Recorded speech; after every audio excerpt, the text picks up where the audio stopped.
Hello and welcome back to Different Life. Excuse me while I adjust my mic. Yeah. Yeah. Way to be ready to start the show. No, not at all. Never ready, usually eating or drinking or whatever. All right. So I was recently on vacation, so to speak. I was in Nebraska watching one of my children play hockey. Yeah.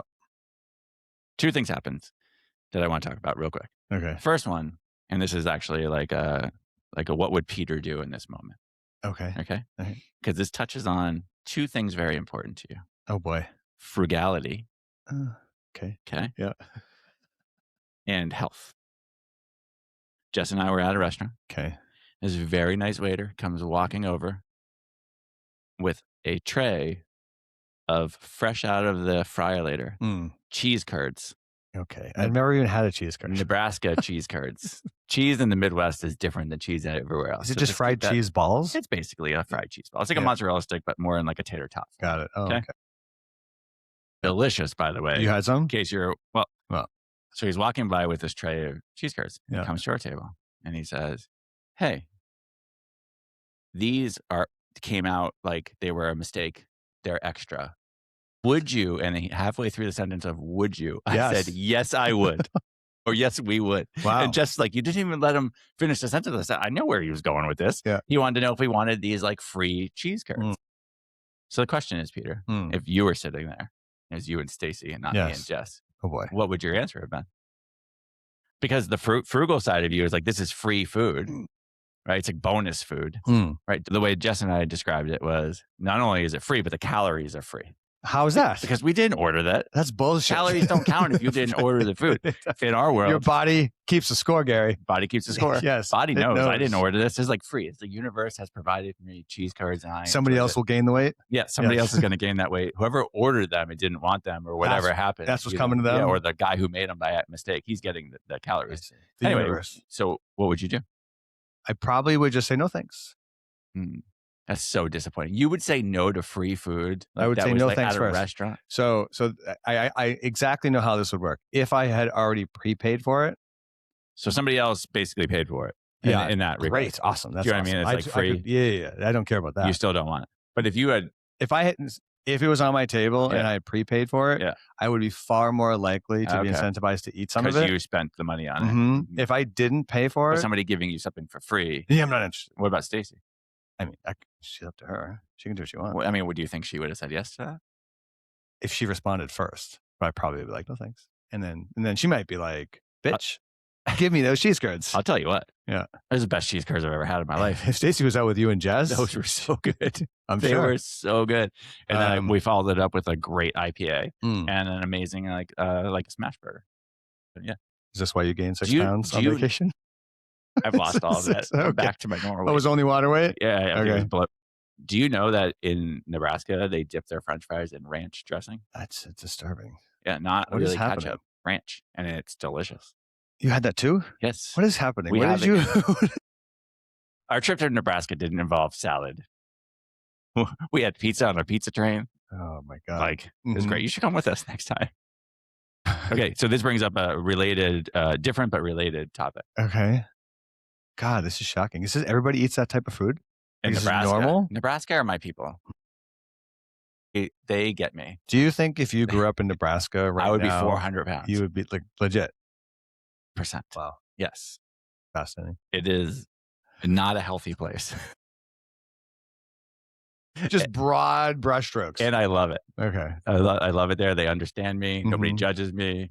It's delicious. You don't get any eyes? They make they're like, I'm pretty sure like the burger was probably alive like just a couple hours ago in the fields super of fresh. Nebraska. Yeah. Wow. It was so good. Wow. Yeah. Anyway, this brings up a not as enjoyable topic. So we got to Chicago, from Boston to Chicago on our airplane. And when you get to Chicago, you drive around for freaking ever, like on the plane. Like it's not like you just pull into the gate. Like you have to, like, I swear to God, they park like 100 miles, like they land 100 miles from where the terminal is. You drive forever. I'm like, we could have just driven here from Boston. What is going on? It's very long. It happens every time we go to Chicago. Okay. We drive around the airport forever. And then eventually we park. Yeah. Great. By the time we did that, we basically had 15 minutes before boarding ended on our next flight. Yeah. Not started, and boarding ended according to our app on the United app, Okay. from our gate to that gate, To do what? we had to get from our gate that we pulled into to the gate that we were going to leave from, because we're in Chicago. We have to get to Omaha, Nebraska. So we're taking another You plane. had 15 minutes? We had only had 15 minutes until boarding ended, meaning they closed the door and nobody else can get on the plane. God. But the walk, according to the app, was 22 minutes. So you had to sprint. So we had to run through the airport. Did you look like a giraffe on stilts? Limping about? So I've been having a problem with my knee. This is a serious topic. I want video evidence of this run. This is a serious topic. At one point, I told Jess, just go on without me. Just please, leave me. I said, you can go way faster than you're going. I'm holding you up. I need you to go ahead, and then you'll tell the person at the gate. Don't you run on a treadmill?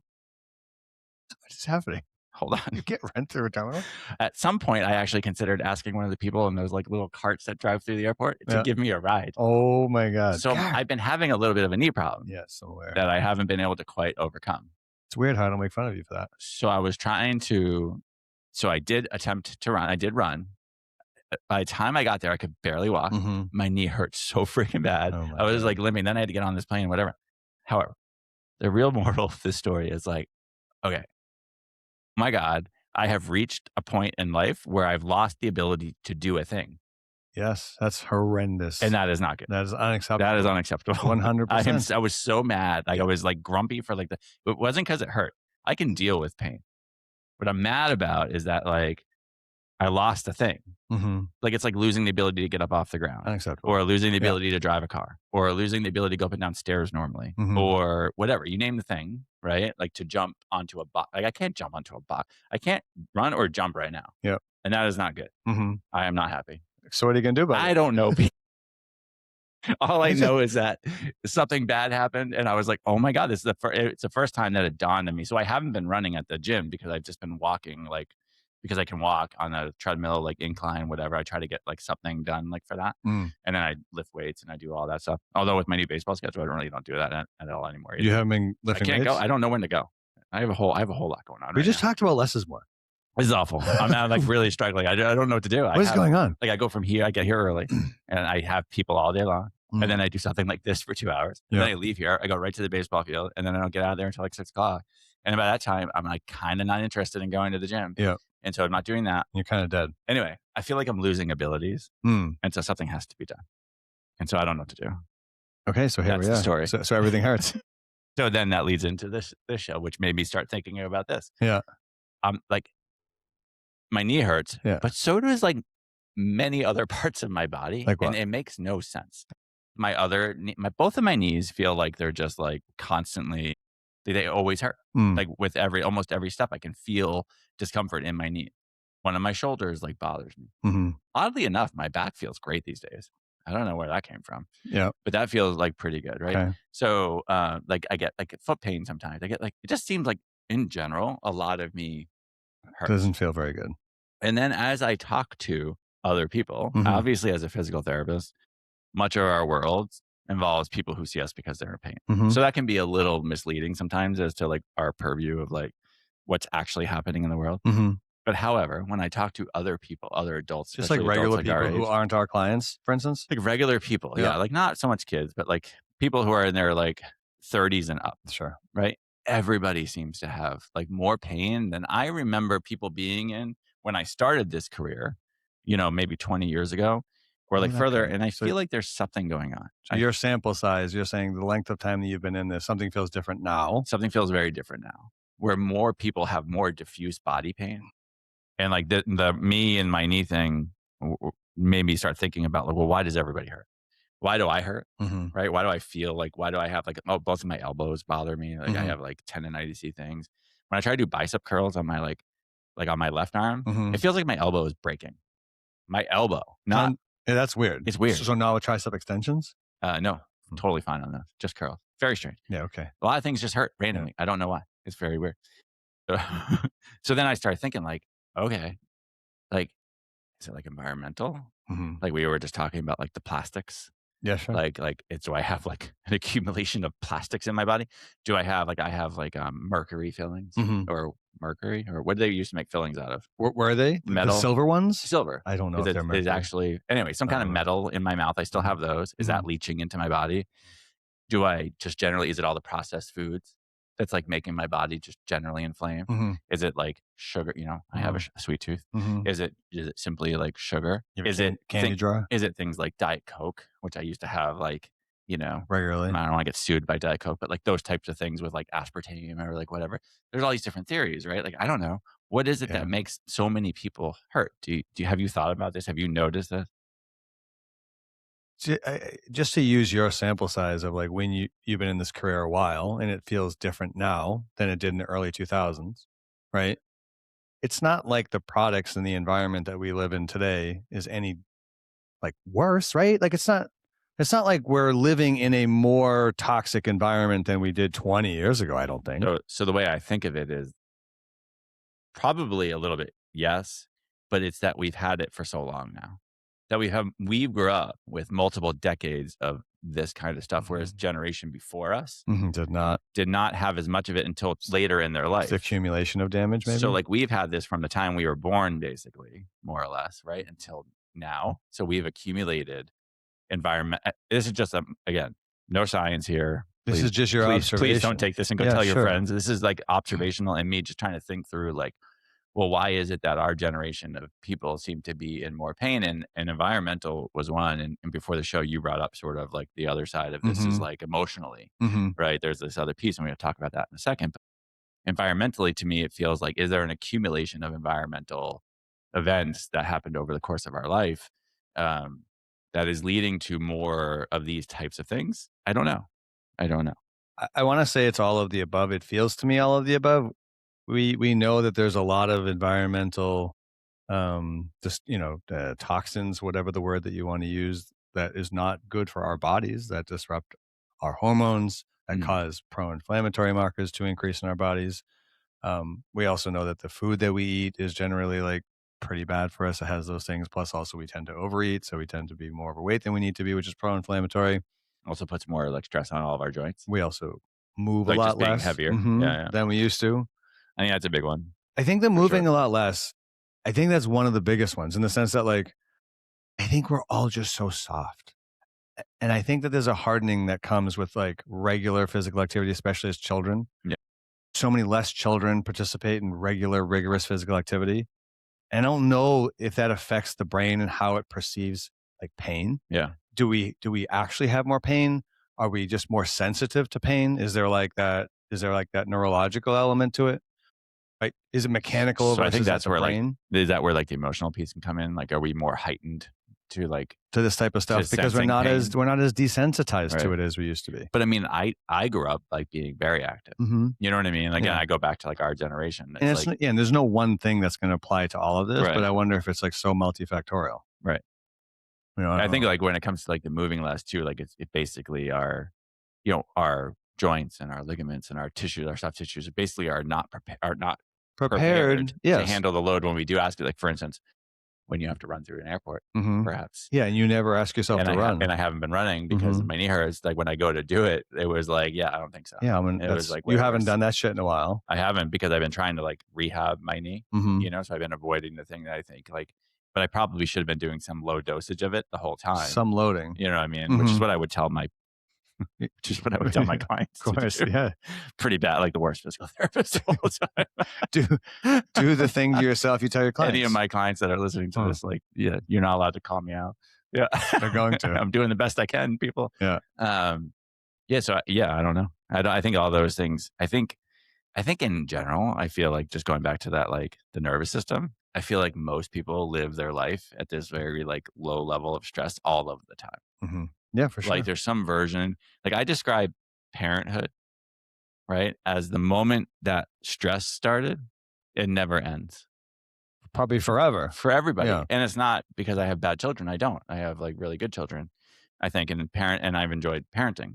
But there's always a sense of worry about like your children. Yeah, right? That's like normal parental instincts for, I think, every parent, right? Like you worry from the time they're born, like that you're doing all the right things and that they're safe and they're healthy. And then I have kids that are now in like, I recently showed you guys like the map of my children, right? And they're like one's in Nebraska right now, and one's in South Carolina. I don't know what's going on there right now. Like, there's Think always about them, this, yeah. you think about them. So I feel like I wonder if this low, along with the environmental stuff that's affecting our hormones, but this low level of stress that increases our level of like things like cortisol, for a long, long period of time, does that like then create like just over time, more pain or a heightened nervous system that's like more like susceptible to like perceiving pain, right? Like I don't, again, I Potentially. don't know, right? Look, I think let's just do a thought experiment. Like it is, I don't think that this has ever happened in the history of human beings, but if you just look at like the last 250 years of our evolution as a species in terms of like our technological evolution, we went from a mostly like farming, a homestead type of environment where everybody essentially raised their own animals, grew their own food, to this industrialized now, insane amounts of technology that leads to increased amounts of comfort and increased amounts of things that are done for us. Like really, technology, in my sense, has taken life that used to be physically hard, Yeah. and it's made it easier and easier Too and easy. easier. Yeah. We generally live in the upside down version of what humans have evolved into for the last 500,000 years. We grew up in an environment where we had to move all of the time. Yeah. Where we only had like real foods to eat because that's literally the only thing that was available. And we were in a constant close-knit societal bond, right? Like those were the elements, the foundational elements of human beings forever, and like all animals now essentially. And then now we do the opposite. Like we, in a very, very small amount of time, not enough time for our bodies to have adapted to this new way of living, right? Evolutionarily, Right? Yeah. So we're still the same exact bodies that existed thousands of years ago, but our lives are upside down. We have way less social emotional connections. We have way less movement. Our bodies are way less resilient, right? We literally can't take the rigors of the world because we're just so soft, because we don't move as much as we used to. And I'm not talking about exercise. I'm not even talking about strength training. I'm talking about movement all of the time, right? Yeah. Most people are sedentary most of the day. Right. Like think of like no bikes, no cars, like no pavement. Like you're in your freaking like bare feet, or you're in like, like skin, like animal skins. The good old days. Right? The good old days, yeah. So the body is way less resilient. We're psychologically, socially not as fulfilled as we used to be. And we eat poison all day. And so like I genuinely believe that the accumulation of these big like foundational elements that like we evolved to live in and exist in, that were best for our bodies and minds, are the opposite. And if I just look to that, it's like, boy, it has to do probably with a combination of all of those things. Like in the end, I think. I wonder if we went to some like tribe somewhere in some jungle. Yeah. They have who's in pain? If they have back pain. Yeah, sure. Probably none. Probably. What are you talking about? Yeah, like what are you talking about? What is back pain? Like, what is that? What are you even talking about? They're not taking narcotics. They're not taking Advil, to get through the day. Shit feels fine. Right. Everything feels fine because they do the opposite. They do what you were just talking about, right? They hunt and gather, and they're on their feet, and they live in the close social network. And I would imagine like that kind of thing too, like living in those smaller like tribes, reduces what I was just talking about, which is like that stress, right? Because you're raising your children as like as a community, yeah, and everyone. So it offloads some of that now. Whereas now I feel like you largely are kind of, we live in these like silos, and we raise our children. Like I have good family support, and I have whatever, but in the end, like it's on the two of you, and it's them. on the two of us, and like raising them. And I don't raise my children with like the neighborhood of you don't people. Really count on other people. No, you don't really count on other people. I don't think anyone. You don't really know your neighbors. Yeah, I think it's you and your wife and your kids. I think it's rare. I think maybe that's why I liked Nebraska so much, because it kind of gave me that feeling of like these people Community. Are a little bit different, right? Because I think they still live a little bit more of that like simple life where they live in these communities and they farm the land and they do all of that stuff. And it feels like they're not quite as like where we are in Massachusetts, where there's very, very little of that, at least in the part we're at. And so I wonder if that like some of those things are like in a place where that stuff isn't happening, right? In a jungle somewhere where they're doing all of those things, that I bet you those people don't have. And even though they're, intuitively you would think they might have more pain, right? They have to climbing trees and like, they're more likely to get injured, right? But we're talking about like wear and tear pain. Yeah. We're not talking about like injury. They probably don't pain. even get injured unless they get attacked by an animal. Well, their bodies are certainly more resilient, right? Their bones are going to be more dense. Right. Their muscles and their tendons are stronger, more capable. Yeah. Yeah, so you don't get as many of these like ticky-tacky injuries. I should probably move to like a jungle. Do you think I can move to the? Can I work remotely, Peter? Can I move to a jungle and like live off of like the land? I told you about. I wonder if there's an element of too, just not having a choice. Like you don't have a choice to be in pain. That to not be, you know what I mean? Like when you have to like live like that. Like what's pain? Like what is gonna like? You're gonna die if you're in pain. I feel like the only pain you would get is like I think just like the other day I was watching like Kong versus Godzilla. Yeah, Godzilla. And I think in the beginning of it, like King Kong is like hurt, and they're like, "Oh, he's hurt," and they show his injury, and it's like an infected tooth. And I was like, that might be the only thing that brings down like people who like live in like wherever, pain right? Sucks. Yeah, because like tooth pain is like the worst, debilitating, and that could happen to anybody because and then you just pull it. Yeah, I think they just like you just pull it out. I think that's probably what would happen. There was no like I'm off getting root canals and crowns and stuff like that. And it's dumb. You just pull it out and be done with it. But like maybe that's the one thing that these people like feel in like in places where they don't have all the things that we have in the nice city. It's trauma. This is again, I said this. So it's could I live in a hunter-gatherer society with all of the medical wonders that like modern society like affords? Yeah. Like to not die of infection and disease. Like that'd be great. Yeah. But like I guarantee you, like the general lifestyle, the mental well-being, the physical well-being, without ever having done it, seems probably that we'd be better. Seems like nice, yeah. All right, so like so say I'm a person listening to this and I'm in pain. Like in general, just why don't we just talk to you about you? I just was using a hypothetical. Let's talk about the person. So how would we fix you? Let's just say I'm a person. Yeah, you're a human being. How do you fix yourself? And this person has like both knees hurt and both like elbows hurt, and like like shoulder hurts. Yeah, like that's a lot. Like seriously, the other day I woke up. Right, I actually made fun of one of my clients today because he said I tweaked my back, and I said, "Well, how'd you do that?" He goes, "I don't know, like sleeping." And I go, "Dude, that's you're old. Yeah, like when you get injured while sleeping." I go, like that's like the epitome of like an old dude. Woke up and he just gave me a fuck you. Yeah, like, that was like the answer. But it happened to me recently. Like I didn't tell him that. He doesn't need to know.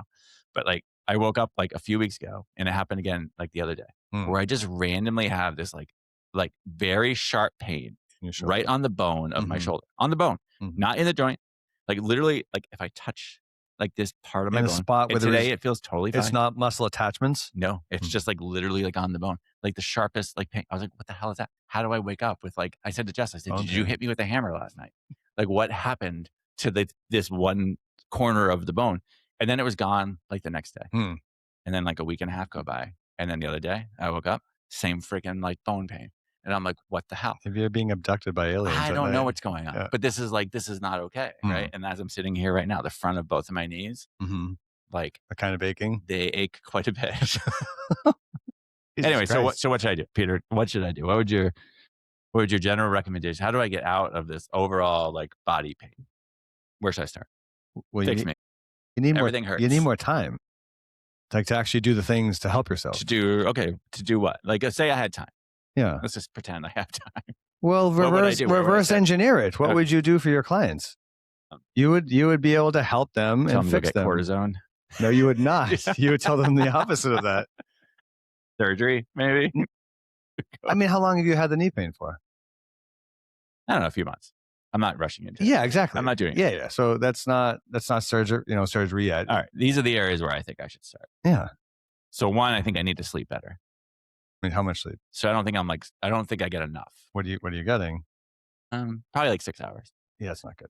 Like 6 hours of being in the bed. Like, oh, that's not good. Like in the bed. Yeah. Oh, that's like maybe 6.5. 5. That's like 5.5 hours of actual sleep. Yeah. So I don't think my body ever fully recovers. You wake up at 4, and I think that's creating like chronic like inflammation. What time do you physically get in bed?